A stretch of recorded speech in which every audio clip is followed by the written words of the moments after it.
I'm Major April Jameson, 33 years old, and I've spent the last decade flying F-16s for the U.S. Air Force. For years, I missed birthdays, holidays, and milestones to serve my country and to show up for my family whenever I could. But at my sister's wedding, when her friends mocked my service and she laughed along, I realized just how invisible my sacrifices had become. Have you ever been dismissed or humiliated by the very people you've supported your whole life? If so, tell me your story in the comments. You're not alone. Before I get into what happened, let me know where you're watching from. And if you've ever had to stand your ground after being underestimated, hit that like button and subscribe for more true stories about boundaries, respect, and reclaiming your worth. What happened next? You'll see. I stood at the back of the hotel ballroom, champagne flute in hand, watching my younger sister Rachel glide across the dance floor in her custom Vera Wang. The crystal chandeliers cast warm light over 200 guests, all here to celebrate her perfect day with her perfect groom. I'd flown in from Nellis Air Force Base 3 days ago, taken leave I couldn't really afford to miss, and somehow still felt like I was crashing someone else's party. April, you made it. Rachel had squealed when I arrived at the rehearsal dinner, her voice hitting that pitch that meant she was performing for an audience. She'd hugged me quickly, then stepped back to examine my outfit with barely concealed disappointment. Oh, you wore that. I'd chosen a simple navy dress, conservative and clean. Professional. The kind of thing that wouldn't draw attention. I can change if no, it's fine.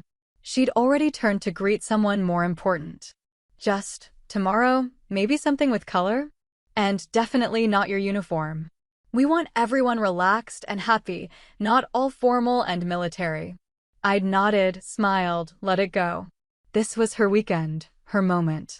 I was just here to show up and be supportive. But even then, standing in that rehearsal space, I'd felt the familiar distance, the gap that had been widening for years between who I was and who they wanted me to be. The seating chart had been the first real sting. During the cocktail hour, I'd found my place card at table 12, tucked in the back corner near the kitchen doors. My parents were at table 3. The maid of honor, Rachel's college roommate, was at the head table with the wedding party. I was seated with distant cousins I hadn't seen since childhood and a few coworkers from the groom's office. "So you're the military sister," one of them had said, a guy named Brad or Chad with expensive cologne and a loosened tie. "Rachel mentioned you're in the Air Force." "That's right." "What do you fly?" "Like cargo planes." "Fighter jets, actually. F-16s. He'd laughed. Genuinely laughed. "Wait, seriously? I thought that was just a Top Gun thing." "Do they actually let women?" He'd caught himself, but barely. "I mean, that's cool. That's really cool." The conversation had moved on quickly after that, the table returning to safer topics like real estate prices and vacation destinations. I'd stayed quiet, cutting my salmon into small bites, nodding when appropriate. This was fine. I was fine. Then the best man had stood up for his toast. Ryan Hale. The groom's college roommate, now working in private equity in Manhattan. He'd started with the standard jokes, stories about Ethan in his fraternity days, embarrassing photos projected on a screen, the usual wedding reception material. Everyone laughed. Rachel glowed. The evening felt like it was settling into its rhythm. Then Ryan's gaze had landed on me. And we can't forget Ethan's new sister-in-law, April. He'd raised his glass in my direction, and 200 faces had turned to look.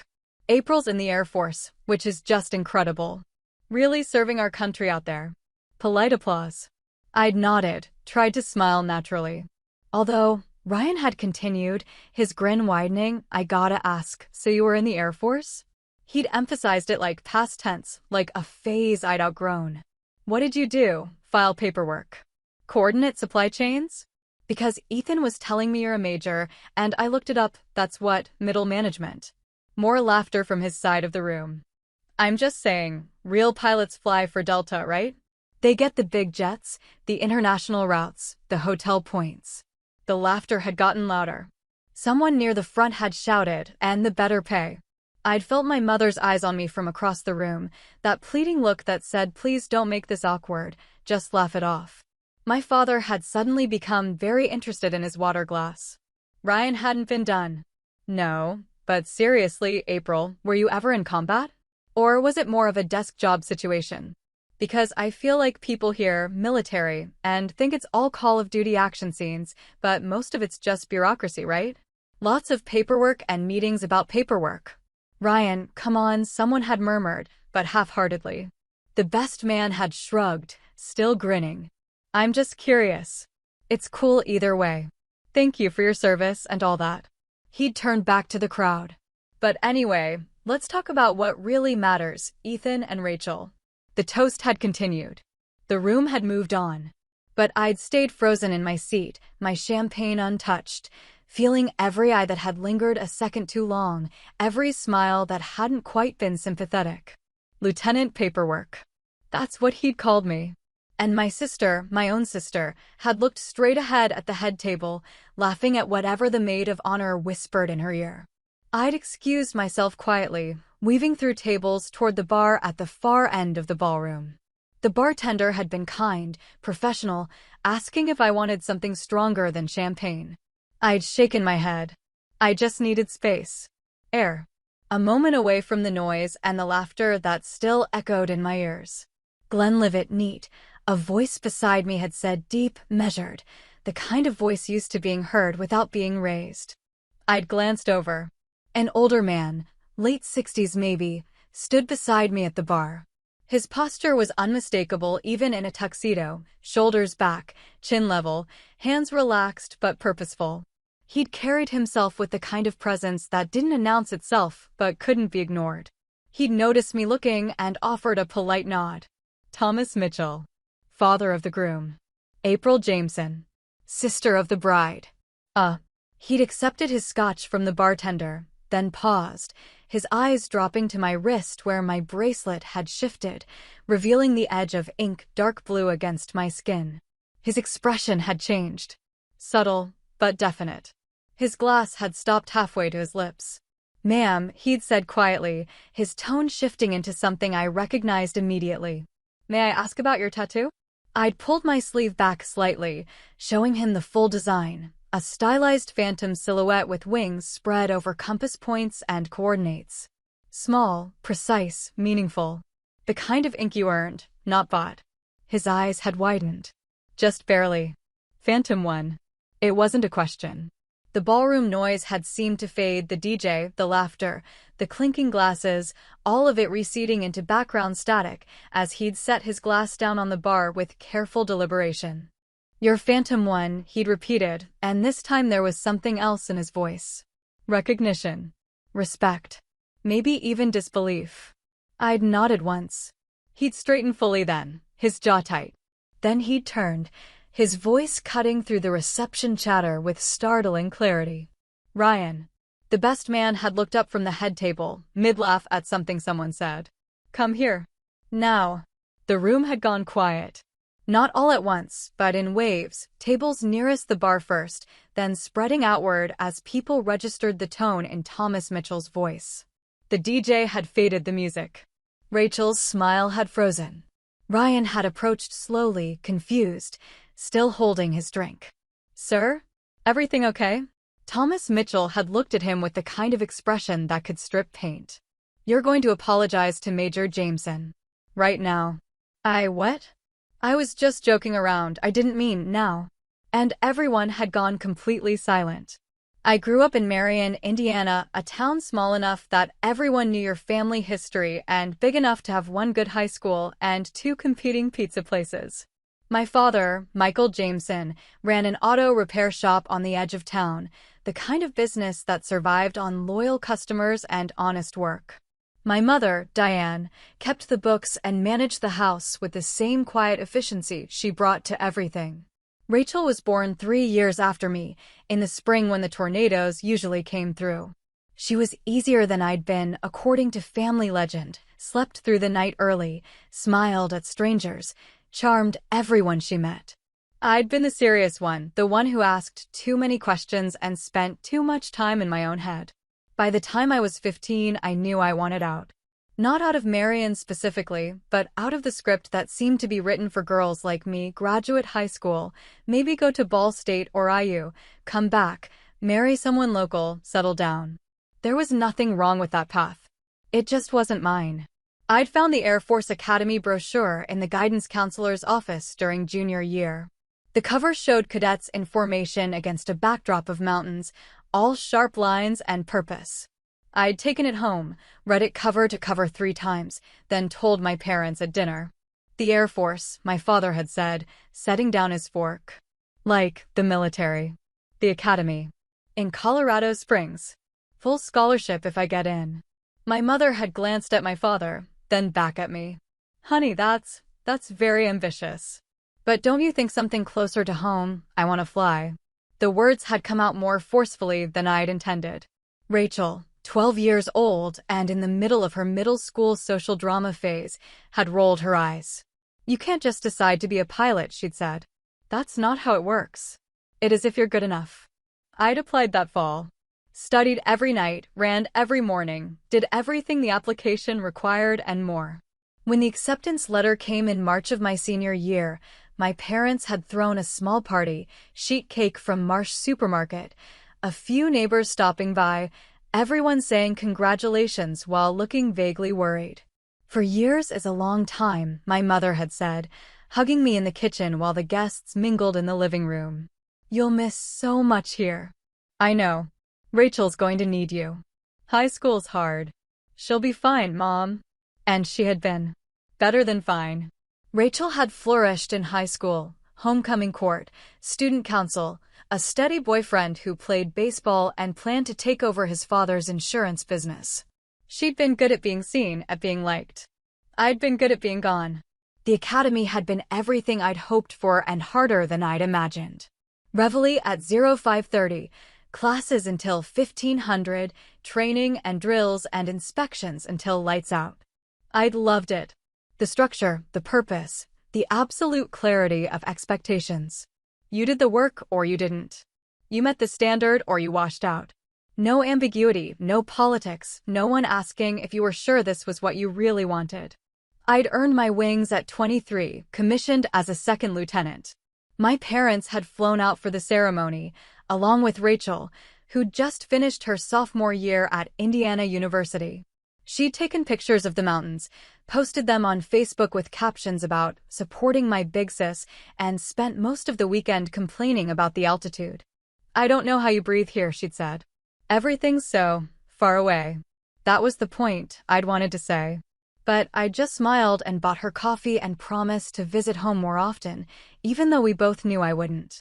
My first assignment had been Kunsan Air Base in South Korea. 12 months flying combat air patrols, running intercept drills, learning to trust my aircraft and my instincts at 30,000 feet. I'd called home once a month, sent photos when I could, missed Thanksgiving and Christmas and Rachel's 21st birthday. It's fine, my mother had said on the phone, her voice tight. We understand. You're serving. But I'd heard the disappointment underneath. The unspoken question, was this really worth missing everything? By the time I'd made captain at 27, I'd been stationed at 3 different bases, deployed twice to the Middle East, and earned my call sign. Phantom 1. It had come during a night operation over hostile territory, classified details I couldn't share even if I'd wanted to, but the outcome had been clean. Mission accomplished, assets protected, 0 casualties. The kind of success that got noticed. The name had stuck. Not just in my squadron, but up the chain. Phantom 1 became shorthand for precision under pressure, for the kind of pilot who didn't flinch when everything went wrong. I'd made major at 33. 04. Field grade officer. The rank where you stopped being a tactical executor and started being a leader, a planner, someone who shaped missions instead of just flying them. I'd been proud. Exhausted, but proud. I'd called home to tell them. My father had congratulated me, asked what it meant for my career. My mother had said that was wonderful, then asked if I'd be able to come home for Rachel's engagement party. I'll try. I hadn't made it.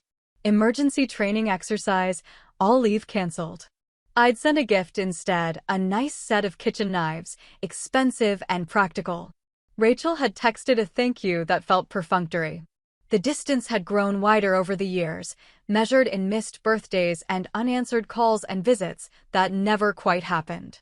But I'd told myself it was normal. This was the job. This was the sacrifice everyone talked about when they thanked you for your service. Family understood. They had to. Except somewhere along the way, understanding had turned into something else. Not resentment exactly, but a kind of polite indifference. I'd become the sister who was always somewhere else, always busy, always in uniform. They'd stopped asking about my work because they didn't really understand it. And I'd stopped trying to explain because it felt like translation without a common language. When Rachel had called to ask if I'd be a bridesmaid, I'd said yes immediately. Really? She'd sounded surprised. Because I know your schedule's crazy, and I don't want you to feel obligated, I'll be there. Whatever you need. Okay, great. Just, maybe don't make it weird, you know? Like, you don't have to wear your uniform or anything. It's not that kind of wedding. What kind of wedding is it? Fun. Normal. Just people celebrating. A pause. I'm really glad you'll be there, April. It's been a long time. It had been 22 months since I'd last been home. 2 years of promotions and deployments and commendations that my family acknowledged with brief phone calls and Facebook likes. 2 years of living a life they couldn't picture and didn't ask about. I'd arrived in Indianapolis 3 days before the wedding, rented a car, drove to Marion. The town looked the same streets, same buildings, same pizza places still competing for business. My parents' house looked smaller than I remembered. April. My mother had hugged me on the front porch, held on a little too long. You look so thin. Are they feeding you? I'm fine, Mom. And your hair's shorter. Regulation. She'd pulled back, studied my face like she was trying to reconcile the daughter she remembered with the woman standing in front of her. Well, come in. Rachel's at the venue doing final checks, but she'll be back for dinner. Dinner had been awkward. My father had asked about flying, then gotten lost when I'd mentioned weapon systems and mission parameters. Rachel had dominated the conversation with wedding details, flowers, seating charts, last-minute vendor issues. I'd listened, contributed when asked, felt like a guest at someone else's table. So tomorrow night's the rehearsal dinner, Rachel had said, scrolling through her phone between bites. Black tie. Ethan's family is hosting at the country club. Sounds nice. His dad's kind of a big deal. Retired military, actually. You two might have stuff to talk about. What branch? Army? Air Force? I don't remember. Something with planes. She'd said it so casually, like branches of service were interchangeable details. I'd let it go. This was her week, her celebration. But sitting there at that dinner table, I'd felt the full weight of the distance between us, not miles this time, but something deeper. A fundamental disconnect in what we valued, what we understood about each other's lives. The rehearsal dinner had confirmed it. I'd worn a cocktail dress, kept my hair down, tried to blend in. But every introduction had felt like an explanation I couldn't quite finish. This is April, my sister. She's in the military. Oh, wow. Where are you stationed? Nellis, outside Las Vegas. Fun. Do you get to the Strip much? Not really, no. The conversations had never gone deeper than that. No one asked about my rank, my responsibilities, what I actually did day to day. They'd treated military service like an extended vacation or an unusual hobby, interesting in theory, but not something they needed to understand. And maybe that was fair. Why should they understand? These were corporate lawyers and financial advisors and pharmaceutical sales reps. Their world ran on quarterly earnings and client retention and promotional cycles. Mine ran on readiness drills and threat assessments and the absolute necessity of precision. We spoke different languages, lived in different realities. But I was still Rachel's sister. That had to count for something. The wedding day itself had started early 0500 way up, old habits refusing to die. I'd gone for a run through the quiet streets of Marion, pushed myself through 6 miles, then returned to the hotel to shower and prepare for a day of photos and ceremonies and celebration. The bridesmaids had gathered in Rachel's suite at 0800. 7 women in matching robes, sipping mimosas and laughing while a photographer documented every moment.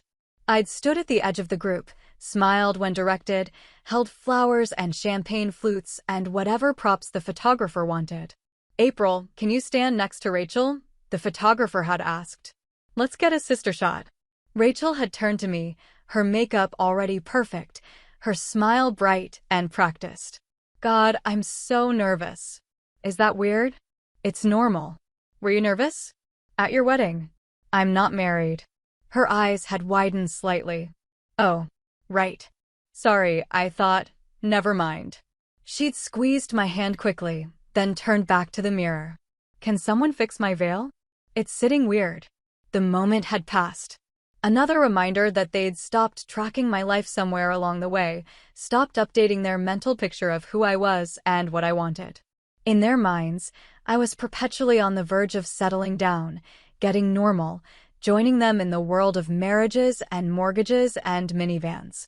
The ceremony had been beautiful, I'd give Rachel that. The church filled with white roses and candlelight, a string quartet playing pachelbel, 200 guests standing as she'd walked down the aisle on our father's arm. She'd looked radiant, genuinely happy. Ethan had cried when she'd reached the altar. I'd stood with the bridesmaids, holding my bouquet, watching my little sister promise forever to someone I barely knew. And I'd felt proud of her, genuinely proud. She'd built the life she wanted. Found someone who adored her, planned a future that made sense to her. That took courage too, just a different kind than mine.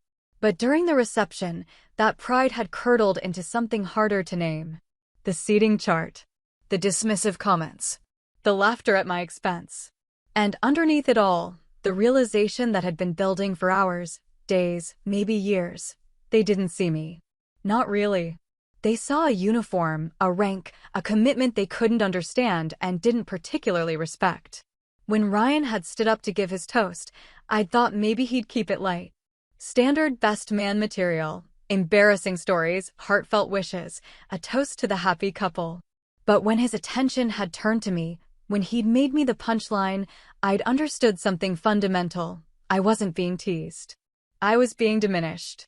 My service, my rank, my entire career reduced to a joke about paperwork and desk jobs. And no one had defended me. Not my parents, sitting 3 tables away, smiling nervously and hoping I wouldn't react. Not Rachel, who'd looked away at the exact moment when his sister should have looked closer. Not anyone in that room who supposedly loved me, supported me, valued me. That's when I'd excused myself. That's when I'd walked to the bar, needing distance more than alcohol. That's when Thomas Mitchell had noticed my tattoo. Phantom one, he'd said, his voice carrying weight that everyone in that ballroom would soon understand. And everything had changed. Ryan had approached the bar slowly, his confident grin fading as he'd registered the expression on his father's face. The room had gone quiet, not silent exactly, but hushed. The kind of quiet that happens when everyone knows something important is occurring, but no one's quite sure what. "Sir," Ryan had said again, glancing between his father and me. "I don't understand, you will." Thomas Mitchell had kept his eyes on his son, his voice level but edged with steel. "This is Major April Jameson. Call sign Phantom 1. She's a fighter pilot with multiple combat deployments. She's earned a Distinguished Flying Cross and an Air Medal with Valor Device. She's commanded tactical operations in hostile airspace and brought her entire squadron home safely." He'd paused, letting that sink in. "And you just mocked her service in front of 200 people. Ryan's face had drained of color. "I didn't know, I thought you thought what? That because she's a woman, she couldn't be a combat pilot? That because she's not flying commercial routes, she's not a real aviator?" Thomas had stepped closer to his son, his voice dropping but somehow becoming more forceful. "You disrespected a superior officer. You disrespected someone who's put her life on the line for this country. And you did it for a cheap laugh." "Dad, I was just joking, apologize." Now. The room had been completely silent now. Even the catering staff had frozen mid-service. I'd stood there at the bar, drink untouched, feeling every eye in the room on me. This wasn't how I'd wanted this to go. I hadn't wanted attention, hadn't wanted confrontation. I just wanted to get through the weekend, support my sister, go home. But Thomas Mitchell wasn't giving me a choice. And maybe, after everything, I didn't mind. Ryan had turned to me, his expensive suit suddenly looking like costume. Major Jameson. I apologize. I didn't mean to disrespect your service. I was out of line. His voice had been quiet, chastened. The words themselves were fine, appropriate even. But they'd felt hollow, extracted under duress rather than offered from genuine understanding. I'd nodded once. Accepted. Thomas had held his son's gaze for another long moment, then dismissed him with a slight gesture. Ryan had retreated to the head table, where Ethan sat frozen and Rachel looked like she wanted to disappear into her wedding dress. The general had turned back to me, his expression softening slightly. Major, I apologize on behalf of my family. That was unacceptable. It's fine. It's not. He'd picked up his scotch again, studied me carefully. Phantom 1. I heard about your operation. Classified details aside, what you did saved lives. A lot of lives. I was doing my job. You did it exceptionally well. He'd paused. I'm retired Air Force. Brigadier General 07. Flew F-15 Eagles back when Carter was president. I know what it takes to earn a call sign like yours. Something in my chest had loosened. Not relief exactly, but recognition. Here was someone who understood. Who knew what the rank meant, what the missions required, what it cost to do this work well. Thank you, sir. No. Thank you. He'd raised his glass slightly. It's an honor to meet you, Major Jameson. We talked for another 10 minutes, shop talk mostly, comparing bases and aircraft and the evolution of combat tactics over decades. He'd asked intelligent questions, listened to my answers, treated me like a professional rather than a curiosity. It had been the first real conversation I'd had since arriving in Indiana. Eventually, he'd excused himself to return to his table. I'd stayed at the bar a while longer, nursing my drink, watching the reception slowly resume its rhythm. The DJ had started the music again. People had returned to their conversations. But the atmosphere had shifted. People looked at me differently now, not with mockery or casual dismissal, but with something closer to wariness. Maybe respect. Maybe just uncertainty about how to categorize me now that the truth was out. Rachel had found me near the end of the reception, after the cake cutting and the bouquet toss, and all the traditional rituals had been observed. April. She'd approached carefully, like I might bolt. Can we talk? Sure. I'm sorry about what Ryan said. He was drunk and stupid, and he was sober when he wrote that toast. She'd flinched. Yeah. Okay. That's fair. A pause. But did you have to make such a scene?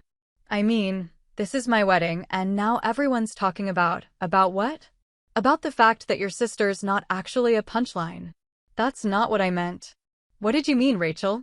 She'd looked at me then, really looked, and I'd seen something shift in her expression. Not understanding exactly, but maybe the beginning of it. The recognition that she'd let something important slip away over the years, some fundamental knowledge of who I actually was. I don't know, she'd said finally. I just wanted today to be perfect. It was perfect. You looked beautiful. Ethan seems great. Everyone had a wonderful time. Except you. I'm fine. You're always fine, April. That's the problem. She touched my arm gently. You're always fine, always handling everything, always somewhere else dealing with things I can't even imagine. And I don't know how to, her voice had cracked slightly. I don't know how to be your sister anymore. The honesty had caught me off guard. For a moment, I'd seen her clearly, not the bride in the perfect dress, but Rachel. My little sister. The girl who used to follow me around the house, who'd cried when I'd left for the academy, who'd never quite forgiven me for choosing a life she couldn't follow. I don't know either, I'd admit it. But I'm here. I showed up. I know. And I'm glad. She'd hugged me quickly, then pulled back. I have to go. Ethan's family wants more photos. But we'll talk more tomorrow? At brunch. Sure. She'd hurried away, pulled back into her wedding night. And I'd stood there alone, wondering if tomorrow's conversation would actually happen or if we'd both just pretend this had been resolved. The brunch never happened. Not the way Rachel had promised, anyway. I'd arrived at the country club at 1100 hours, the time listed on the invitation for the farewell brunch. Most of the wedding party was already there, looking exhausted and overly cheerful in that way people do when they're pushing through hangovers with sheer force of will. Rachel and Ethan sat at the center table, still in their bubble of newlywed happiness, accepting congratulations and recounting favorite moments from the reception. I'd found a seat at a table near the windows, away from the main action. Poured myself coffee. Waited. My mother had approached after about 20 minutes. There you are. We were wondering if you'd make it. The invitation said 1100. 11, honey. Normal people don't use military time. She'd smiled, trying to make it a joke, but I'd heard the edge underneath. The gentle correction of something that made me different, other, inconvenient. Right. Sorry. She'd sat down across from me, folded her hands on the table. Last night was intense. Yeah. Rachel was very upset. This was supposed to be her perfect day, and I ruined it. I didn't say that. But her expression said otherwise. It's just that you could have handled it differently. Ryan apologized. You could have just accepted it quietly and moved on, but instead you let that general make this whole production out of it, and now that's what everyone's going to remember about the wedding. I'd set my coffee down carefully. Mom, he called me Lieutenant Paperwork. In front of 200 people. He implied my service was meaningless. He was making a joke. A bad one, sure, but it wasn't a joke to me. I know, sweetheart. But you're so sensitive about this stuff. People don't understand the military. They don't know all the ranks and rules and whatever else. They're just trying to make conversation. By mocking what I do. By relating to you the only way they know how. She'd reached across the table, patted my hand. You've been gone so long, April. We barely see you. And when you do come home, you're so closed off. So defensive about everything. People are trying to connect with you, but you make it hard. I'd pulled my hand back slowly. I make it hard. You know what I mean. But I hadn't. Or maybe I had, and that was worse. The implication that I should have done more to make them comfortable with my choices, my career, my life. That the burden of understanding fell on me, not them. That I should have been softer, more accessible, less obviously competent at something they couldn't comprehend. My father had joined us then, carrying a plate of fruit and pastries. Everything okay over here? Fine, my mother had said brightly. We're just talking. Good, good. He'd sat down, taken a bite of melon. Hell of a night, wasn't it? Mike, my mother had warned. What? It was. That general really put Ryan in his place. Didn't know our April was such a big deal in the Air Force. Our April. Like I was a possession they'd misplaced and suddenly rediscovered. I'm not a big deal, Dad. I just do my job. Well, apparently you do it pretty damn well. Distinguished Flying Cross, he said. That's major. It's part of the work. Still, you could have mentioned it. We had no idea you'd done anything like that. I'd looked at him, really looked, and seen genuine confusion in his face. He truly didn't understand why I hadn't told them. Didn't grasp that I'd tried, in my way, over the years. That I'd called from deployments, sent emails with vague descriptions of missions, mentioned promotions and commendations in brief phone calls. But they'd never asked follow-up questions. Never wanted details. Never indicated that they'd understand if I offered more. It's classified, Dad. Most of what I do is classified. Right.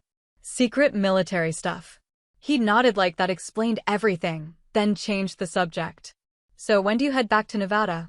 Tomorrow morning. 0500 flight out of Indianapolis. That early? Can't you stay a few more days? Your mother wants to have dinner, just family. I'd glanced at my mother, who'd nodded encouragingly. It would be nice, honey. Just the four of us. Like old times. But it wouldn't be like old times. Old times had involved me being someone else, younger, less certain, still trying to earn approval by being who they wanted. I wasn't that person anymore. And sitting there at that brunch, surrounded by people who'd witnessed my humiliation and then blamed me for the aftermath, I'd realized something fundamental. I couldn't go backward. I couldn't shrink myself down to fit their comfort level. I can't, Mom. I have briefings on Monday. Can't miss them. Surely they'd understand, they wouldn't. And I wouldn't ask. I'd stood up, pushed in my chair. I should go. Long drive back to the hotel. April, wait. My mother had risen too, reaching for me. Don't leave like this. Don't leave angry. I'm not angry. Yes, you are. You're hurt, and I understand that, but do you? The words had come out sharper than I'd intended. Do you understand what it feels like to come home and realize your own family doesn't respect what you do? That they let people mock your service and then ask you to just let it go because it's inconvenient to defend you? My father had stood now too, his expression hardening. That's not fair, April. We're proud of you. We've always been proud. You're proud of the idea of me. You like telling people your daughter's in the Air Force. But you don't actually want to know what that means. You don't want to hear about deployments or missions or what it takes to earn these ranks. You just want me to show up occasionally, smile in photos, and not make things complicated. That's not true, my mother had said, but her voice had wavered. Isn't it?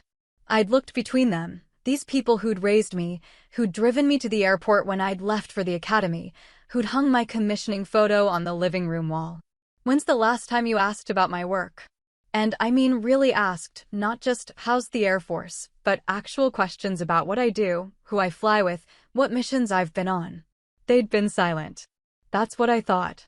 I'd picked up my purse, slung it over my shoulder. I need to go. Tell Rachel I said goodbye and congratulations. I hope she and Ethan are very happy.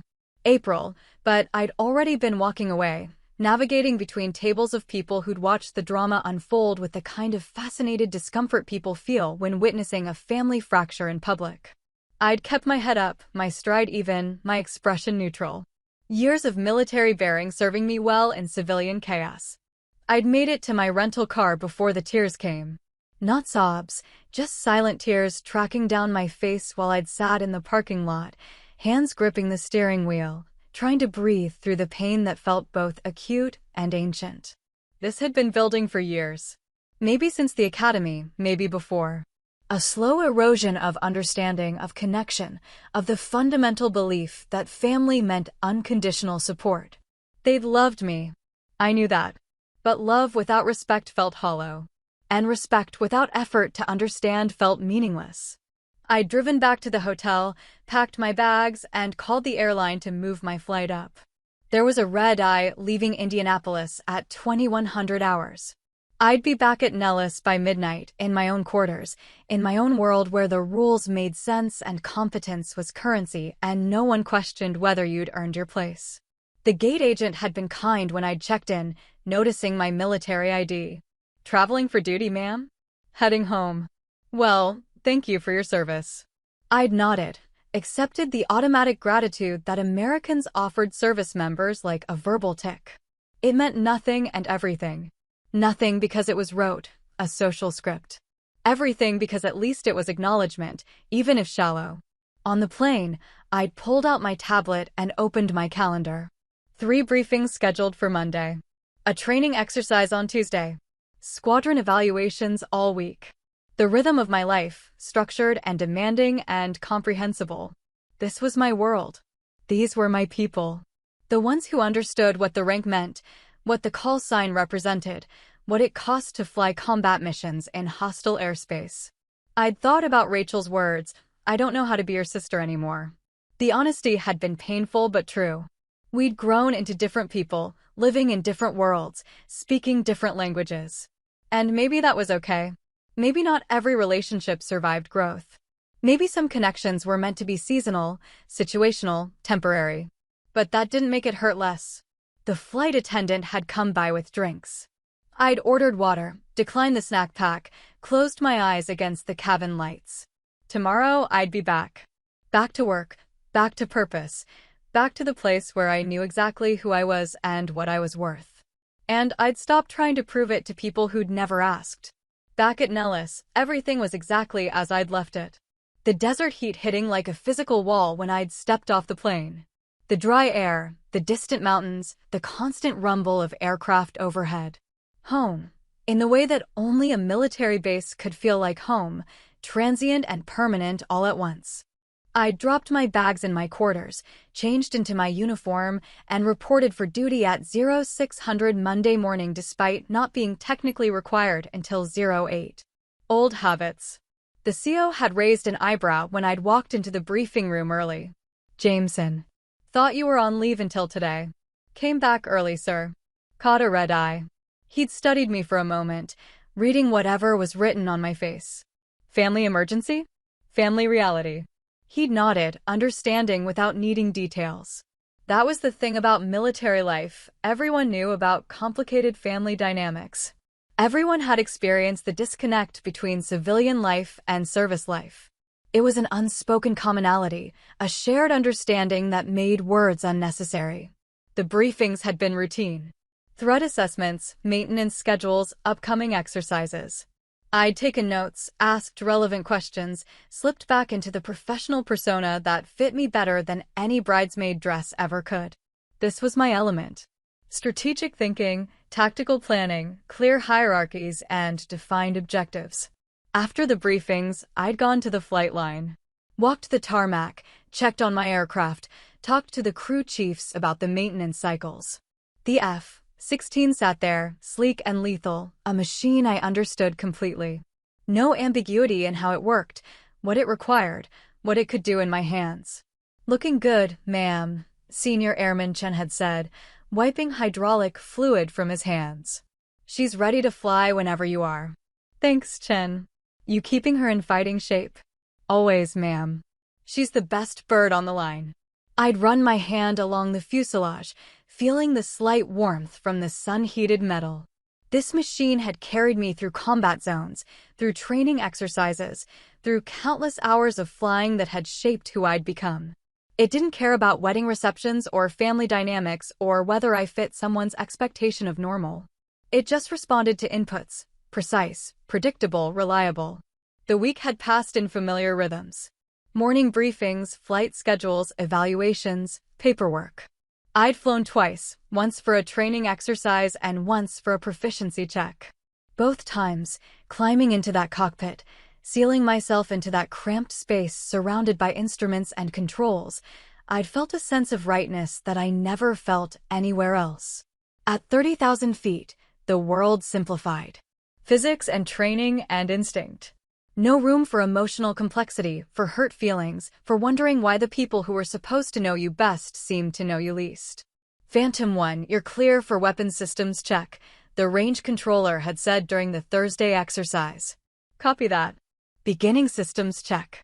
The routine had been calming. Lock the target, verify parameters, simulate engagement, confirm results.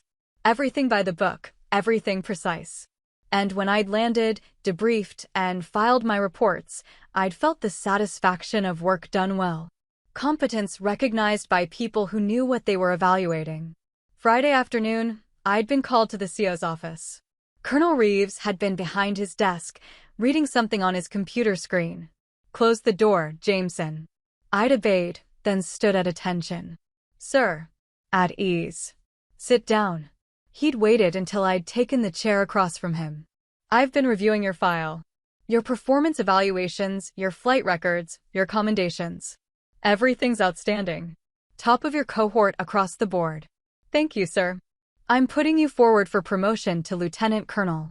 05. The board meets in 3 months, but based on your record, you're a strong candidate." The words had taken a moment to register. Lieutenant Colonel. The rank that separated field officers from senior leadership. The rank that meant increased responsibility, broader command authority, institutional influence. "Sir, I'm honored." "You've earned it, Jameson. Your performance speaks for itself." He leaned back in his chair, studied me. "But I need to know you're committed to the path. 05 means more than just rank. It means leadership beyond your squadron. It means shaping policy, mentoring junior officers, representing the Air Force at higher levels. It's a different kind of service." "I understand, sir." "Do you? Because from what I've seen, you're one of the best tactical pilots we have. But leadership isn't just about flying missions. It's about people. Building teams, managing conflicts, understanding what motivates individuals, and how to bring out their best. Some pilots struggle with that transition." I'd thought about his words carefully. He wasn't wrong. Flying had always been easier than relationships. Aircraft responded logically to inputs. People were messier, more complicated, harder to predict. But maybe that was the point. Maybe the challenge wasn't to find another area where I already excelled, but to grow into spaces that didn't come naturally. I'm ready, sir. I want this. He nodded, satisfied. Good. I'll submit your packet next week. In the meantime, I'm assigning you as Deputy Commander for Bravo Squadron. Captain Torres is running it now, but he needs a strong second to help manage the junior pilots. Consider it a trial run for O5 responsibilities. Yes, sir. Thank you, sir. I'd left his office feeling something I hadn't felt in weeks, purpose aligned with possibility. The promotion wasn't guaranteed, but the opportunity was real. And unlike my family's approval, this was something I could control through performance, dedication, and skill. That evening, I'd called my parents. Not because I wanted their validation, but because some habits died hard. The phone had rung 4 times before my mother had answered. April? Is everything okay? I'm fine, Mom. Just calling to check in. Oh. Well, that's nice. A pause. Your father and I have been talking. About last weekend. About what you said. Okay. We want you to know we're proud of you. We've always been proud. But you're right that we don't understand your world very well. It's hard for us, you're so far away, doing things we can't picture, living a life that's completely foreign to us. I'd waited, letting her continue. But that's our failure, not yours. We should have asked more questions. Should have tried harder to understand. And we're sorry we let those people disrespect you at the wedding. Your father feels terrible about it. It's okay, Mom. It's not, though. You deserved better from us. From your family. Her voice had cracked slightly. Rachel's been calling every day. She's upset about how things ended. She wants to talk to you, but she doesn't know what to say. Tell her I'm not angry. Tell her I understand. Do you? Because I'm not sure I do. I don't understand how we got here, how the distance got so big. I'd looked out my window at the Nevada desert, the sun setting behind distant mountains, painting everything in shades of orange and red. We just grew into different people, Mom. That's not anyone's fault. It just is. But you're still my daughter. You're still Rachel's sister. That has to mean something. It does. But maybe it means something different now than it used to. Maybe that's okay. She'd been quiet for a long moment. I don't want to lose you, April. You're not losing me. I'm just not the daughter you expected. And I need you to be okay with that. I'm trying. I know. And I had known, hearing the genuine effort in her voice. I got recommended for promotion. To Lieutenant Colonel. Oh, honey, that's wonderful. When will you know? 3 months. The board meets in November. We'll keep our fingers crossed. And April? When you get promoted, not if, when, we'd like to be there. For the ceremony or whatever happens. If that's allowed. The offer had surprised me. Not because it was unusual, families attended promotion ceremonies all the time, but because it represented something new. An attempt to enter my world instead of waiting for me to always come to theirs. I'd like that, Mom. Good. That's good. She'd paused. Your father wants to say hi. And April? We love you. We might not understand everything, but we love you. I love you too, Mom. My father had gotten on the line then, gruff and uncomfortable but trying. Hey, kiddo. Heard about the promotion. That's really something. Thanks, Dad. Your mom says we can come out for the ceremony. I've never been to Nevada. Is it really as hot as people say? Hotter. He'd laughed. Well, I guess we'll find out. Listen, about the wedding, I should have said something. Should have stood up for you when that kid was running his mouth. I'm sorry I didn't. It's done, Dad. Yeah, but still. You're my daughter. You've done things I can't even imagine, and you deserve respect for that. From everyone, but especially from us. He'd cleared his throat. So anyway, congratulations on the promotion recommendation. You're going to get it. I know you will. I hope so. You will. Because you're the toughest person I know. Always have been. We talked for a few more minutes about nothing important. Weather, his shop, my mother's garden. Normal family conversation, the kind that felt almost comfortable in its ordinariness. And when we'd hung up, I'd felt something shift. Not resolution exactly, but maybe the beginning of it. They were trying. In their own way, on their own timeline, they were trying to bridge the gap. And that was more than I'd had a week ago. The next 3 months passed in a blur of responsibility and purpose. As deputy commander of Bravo Squadron, I'd found myself spending less time in the cockpit and more time in conference rooms, reviewing pilot evaluations, mediating disputes, and mentoring junior officers through the challenges that came with tactical flying.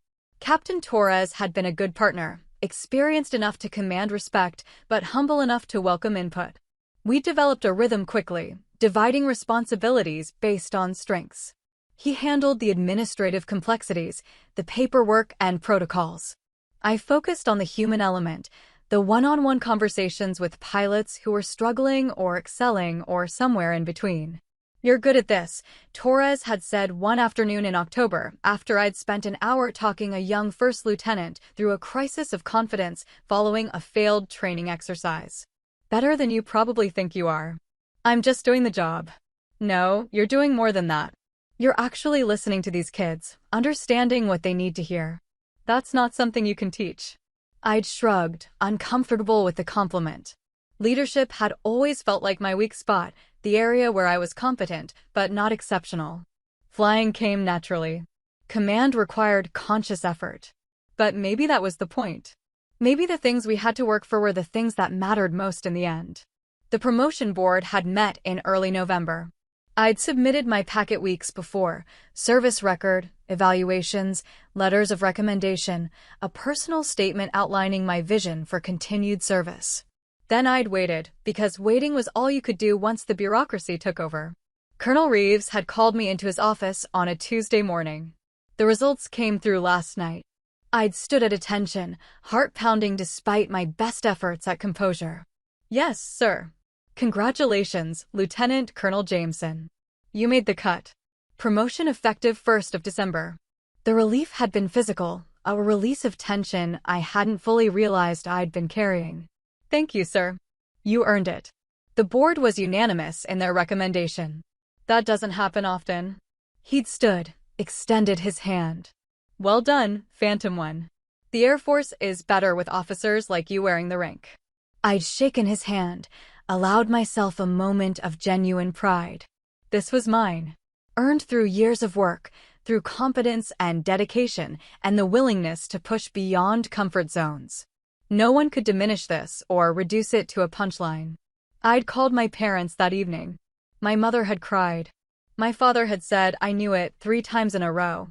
They'd asked about the ceremony, about dates and logistics and what they should wear. Normal parent questions, the kind that suggested they actually wanted to be there, to witness this milestone in my life. Rachel had called 2 days later. "April? It's me." I'd been in my quarters, reviewing flight schedules for the following week. "Hey, Mom told me about the promotion." "That's amazing. I'm really happy for you." "Thanks." A pause. "I know things ended badly after the wedding. I've been wanting to call, but I didn't know what to say." "You don't have to say anything." "I do, though. Because you were right. About everything you said at the brunch. We haven't been good at supporting you, at understanding what your life is actually like. And I'm sorry for that. I'm sorry I let Ryan make those comments without saying anything. I'm sorry I made your service about me and my perfect wedding instead of about you and what you've accomplished." I'd sat down on my bed, phone pressed to my ear, listening to my sister's voice crack with emotion. I didn't know, she'd continued, about the Distinguished Flying Cross or the combat missions or what Phantom One actually means. "Mom had to explain it to me after you left. And I felt like the worst sister in the world because how did I not know? How did I never ask? Because I didn't make it easy to ask. Don't do that. Don't take the blame for my ignorance. You tried. You'd call and tell us about promotions and assignments, and we'd say, 'That's nice,' and change the subject. We treated your entire career like it was a phase you'd grow out of, and that's on us." She'd paused, taken a breath. "I want to do better. I want to be the sister you deserve. So if you'll let me, I'd like to come to your promotion ceremony. I want to see what it looks like, this world you've built. I want to understand." Something in my chest had loosened. Not forgiveness exactly, forgiveness implied a debt that needed settling. But acceptance, maybe. The acknowledgement that growth was possible, that people could change if they chose to. "I'd like that," I'd said quietly. "I'd really like that." The ceremony had been scheduled for the 15th of December, a Saturday morning at Nellis. My parents had flown in on Friday, nervous and excited in equal measure. Rachel had come with them, leaving Ethan behind. "This is about you," she'd said. "Just family." I'd given them a tour of the base Friday afternoon, showing them the flight line, my squadron's ready room, the hangar where my F-16 sat between maintenance cycles. My father had asked technical questions about the aircraft. My mother had taken photos of everything. Rachel had been quiet, absorbing it all, seeing the pieces of my life that had always been abstract concepts made concrete and real. "This is your plane?" Rachel had asked, standing beneath the nose of my aircraft. "My assigned aircraft, yeah. You fly this thing into combat zones." "Sometimes." "And you're not scared?" I'd considered the question. "I'm trained. Fear is just information, it tells you what to pay attention to. But the training is stronger than the fear." She'd looked at me with something like awe. "I can't imagine being that brave." "It's not bravery. It's just doing what needs to be done." That's what bravery is, April. Saturday morning had dawned clear and cold, the Nevada winter mild compared to Midwest standards, but still crisp enough to require jackets.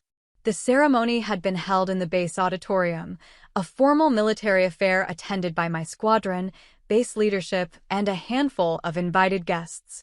I'd stood at attention while Colonel Reeves had read the promotion order, then removed my major's oak leaves and replaced them with Lieutenant Colonel's silver ones. My parents had watched from the front row, my father's hand holding my mother's tightly. Rachel had wiped tears from her eyes.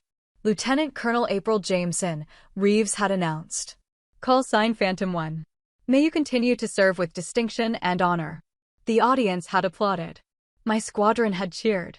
And for the first time in months, maybe years, I'd felt completely present in the moment, not wishing I was somewhere else, not wondering if I measured up. Just standing in my uniform with new rank on my shoulders and knowing I'd earned every single piece of metal pinned to my chest. At the reception afterward, General Thomas Mitchell had appeared. I'd been surprised to see him. We'd exchanged emails a few times since the wedding, but I hadn't expected him to drive from Arizona for this. "Congratulations, Colonel Jameson," he'd said, shaking my hand firmly. "Well deserved." "Thank you for coming, sir. This is unexpected. When I heard through the network that Phantom 1 was getting promoted, I had to be here. You're going to do great things in this rank." He glanced around the room. "Your family came?" "They did." "Good. They should see this. They should understand what you've built." He'd lowered his voice slightly. "I owe you an apology, by the way. My son's behavior at that wedding was inexcusable. I've had several conversations with him about respect and integrity. I think he's beginning to understand. It's not your responsibility to apologize for him, sir."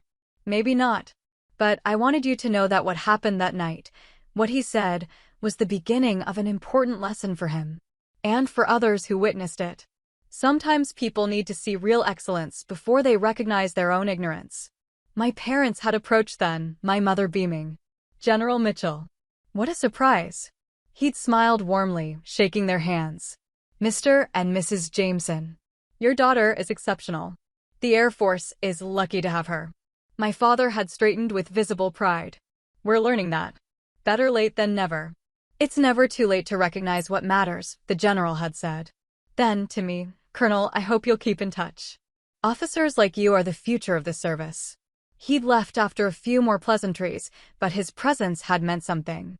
A reminder that respect came from confidence, that recognition was earned through action, and that the opinions that mattered most came from people who understood what excellence actually required.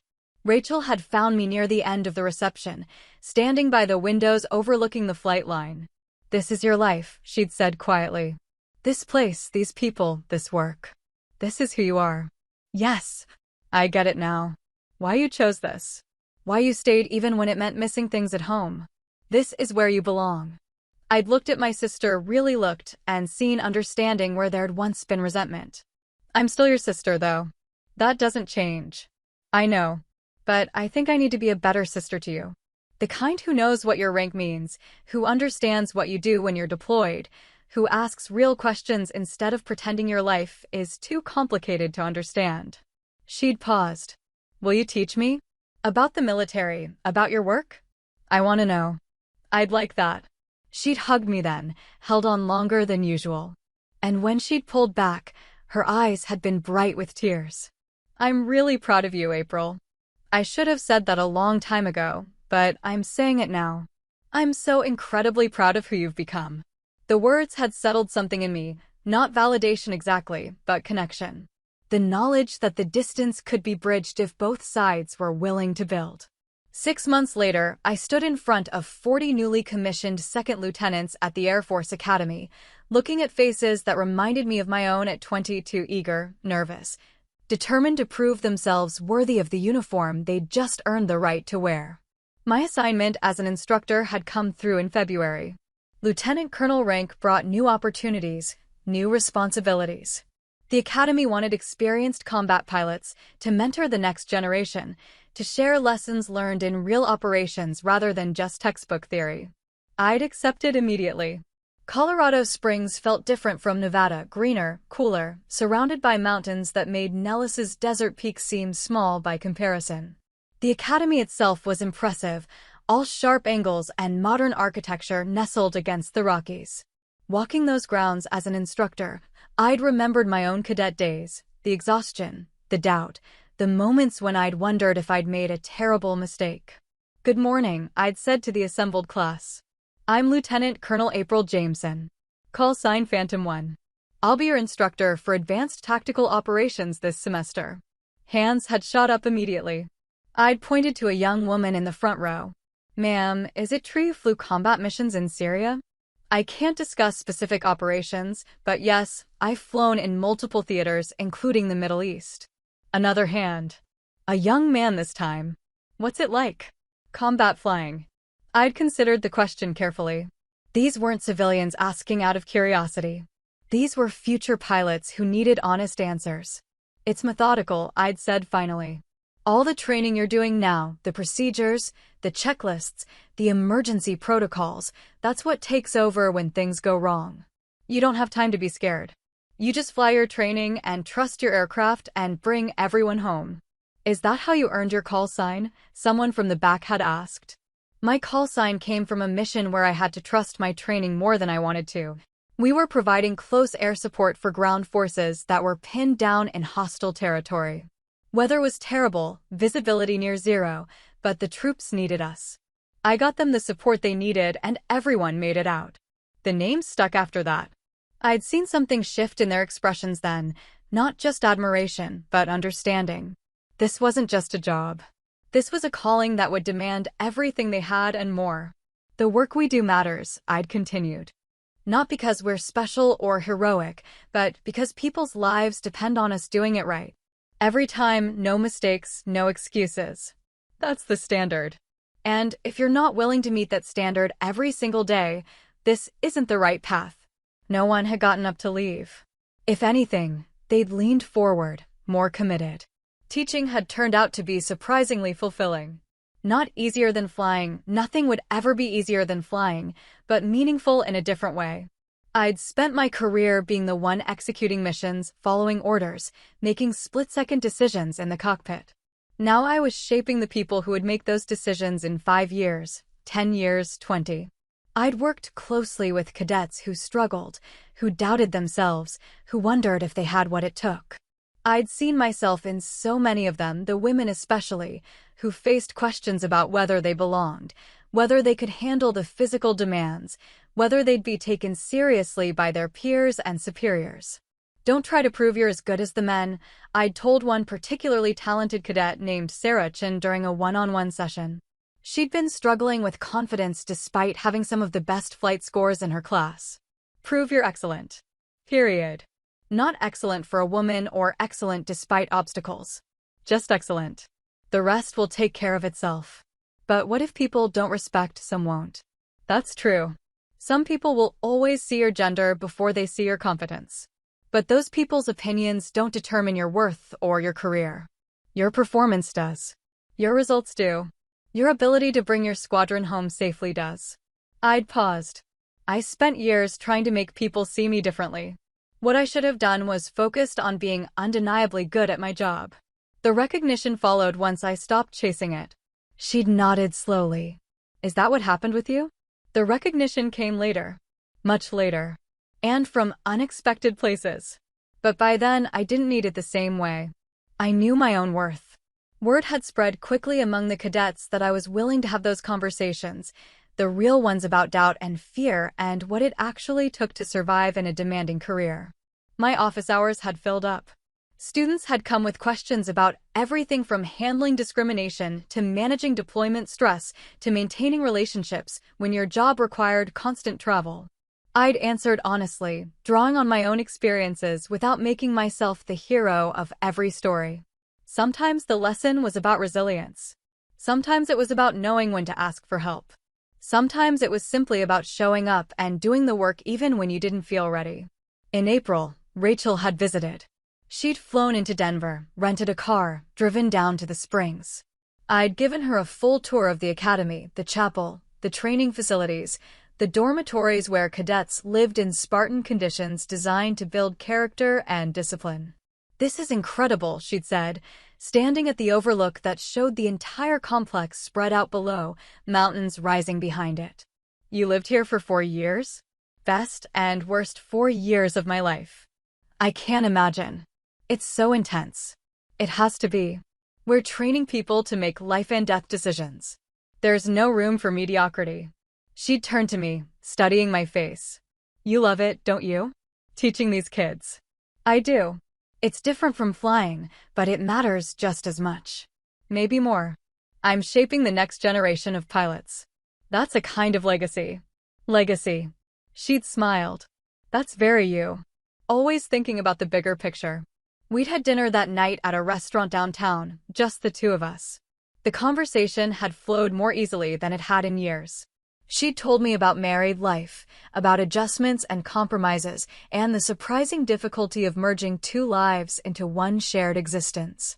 I'd told her about teaching, about the cadets who reminded me of myself, about the satisfaction of watching someone finally understand a concept they'd been struggling with. "Ethan asks about you," Rachel had said over dessert. "He wants to apologize. Properly, not just that forced thing at the wedding. He doesn't need to. He does, though. He knows he messed up. And honestly, the whole wedding thing has been good for him. Made him think about his own biases, about the way he treats people who are different from him. He's been better." "Better how?" "He listens more. Asks questions instead of making assumptions. He's even been reading about military stuff, trying to understand what you do." She'd paused. "I know it seems small, but for Ethan, it's growth. Real growth." I'd nodded, appreciating the effort even if I wasn't entirely convinced. "Tell him I appreciate it. You could tell him yourself. He'd like to have dinner with us tomorrow if you're free." I'd hesitated. Old wounds didn't heal instantly. Trust had to be rebuilt, not simply declared restored. But Rachel's expression had been hopeful, and I'd realized that part of moving forward meant giving people the chance to do better. "Okay, tomorrow works." Dinner with Rachel and Ethan surprised me. He'd been different, subdued, asking real questions about my work at the academy instead of making jokes. He'd been learning about military ranks, about what it took to earn lieutenant colonel, about the commendations I'd received. When he apologized for the wedding, for not respecting my service, I could tell he meant it. Rachel had been educating him about what military service actually meant, commitment to something bigger than yourself. He admitted his career was about money and promotions, while mine was about something different. I'd corrected him gently. Different, not necessarily more important. The world needed both. The evening ended with mutual respect, and that was enough. Back at the academy, my life found its rhythm. Morning classes, flight simulations, office hours. I still flew when I could, maintaining proficiency, but teaching had become central to who I was. General Mitchell reached out in May about serving on a committee for academy reforms. We developed curriculum together, improving combat training integration for cadets. He told me I had good instincts for understanding what future pilots needed, not just technically, but psychologically. I was beginning to see my career's next phase, not just instructor, but someone who could shape how the Air Force trained its people. Strategy over tactics. Systems over individual missions. I turned 39 in July with quiet satisfaction. No existential crisis, just contentment with where I was and curiosity about where I was going. My parents called. Rachel sent flowers. That evening, looking at photos from the past year, I realized I was genuinely happy. Not waiting for the next achievement to feel complete, just content while still ambitious. I'd found that balance at 39, wearing silver oak leaves and teaching the next generation to fly. 2 years after the wedding, an email arrived requesting I speak at a Women in Aviation conference in Chicago. General Mitchell had recommended me. I accepted immediately, then called Rachel to invite her. She came without hesitation, teasing me about military time but genuinely wanting to be there. Saturday afternoon, I stood before 300 people, high school students, seasoned pilots, aerospace executives, and told them about being 18 and wanting to fly fighter jets. About ignoring doubt, both others and my own. I spoke for 45 minutes about the academy, about training, about realizing you're capable of more than you thought possible, about being the only woman in many rooms and the strength required to keep showing up. I told them their paths wouldn't look like anyone else's. Excellence wasn't about following someone's blueprint, it was about figuring out what you were capable of and pushing past that limit repeatedly. I told them to commit fully, be undeniably good, demand respect through confidence, and never apologize for being excellent. The questions came fast. How do you deal with people who don't take you seriously? I proved them wrong through performance. Did you ever want to quit? Multiple times, but quitting would have wasted all that training. How do you balance military and personal life? Honestly, it's hard. The military demands a lot, and you have to decide if what you get back is worth what you give up. A 16-year-old named Mia waited until the end to ask how I'd convinced my family to support my choice. I told her I hadn't. I just made the choice and proved it was right through my actions. Sometimes you can't wait for permission. You have to believe in yourself enough to move forward anyway. Rachel met me afterward, telling me I'd been inspiring, that girls had cried because I'd made them believe they could do this.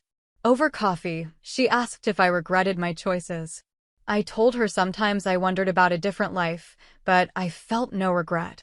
This life fit me in a way nothing else could. The cost was what made it meaningful. Easy choices don't define you. Hard ones do. 5 years after the wedding, I returned to the same ballroom for Emma's first birthday party. Rachel wanted me to be part of her daughter's life, really part of it, not just someone who visited occasionally. Looking at Emma, I realized I wanted that too. I'd try to be more present, even if I couldn't promise to make every event. General Mitchell was there along with Ryan, who approached carefully to apologize properly.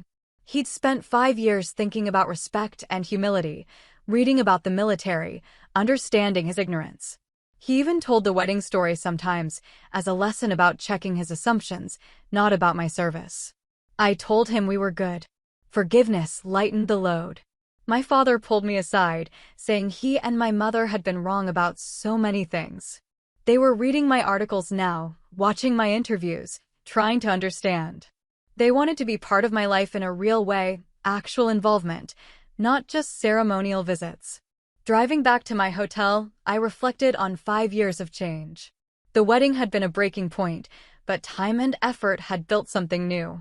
Not a return to what was, but a different relationship entirely more honest, more grounded, more sustainable. I'd made Colonel 3 years ago. Senior rank, significant responsibility. My speaking engagements had grown more frequent. I'd become someone people cited when discussing women in combat aviation. Not because I'd sought that platform, but because I'd been willing to share honestly about my path. And somewhere along the way, I'd stopped needing external validation. I'd found my own measure of success, lives impacted, students mentored, missions accomplished, standards maintained. The phantom emblem on my wrist had faded slightly, but what it represented hadn't. It was still a reminder of who I was, what I'd earned, the person I'd become through conscious choice and relentless effort. Some people would only see my worth once someone they respected recognized it. But I'd stopped needing them to. I knew my own value now, independent of anyone else's opinion. And that knowledge was the truest kind of freedom. If this resonated, subscribe, and share it with someone who needs a reminder to hold their ground. Drop your thoughts below. I read every comment. Questions for you. Have you ever been mocked at a family event and stayed quiet? What do you wish you'd said? Where's your boundary now, and who keeps testing it? Should I have accepted the apology on the spot or waited for a real one later? Did the groom's father handle it right or go too far? If you serve or support someone who does, what's the one thing you want people to understand? See you in the next story about respect, consequences, and what changes when you stop asking for permission.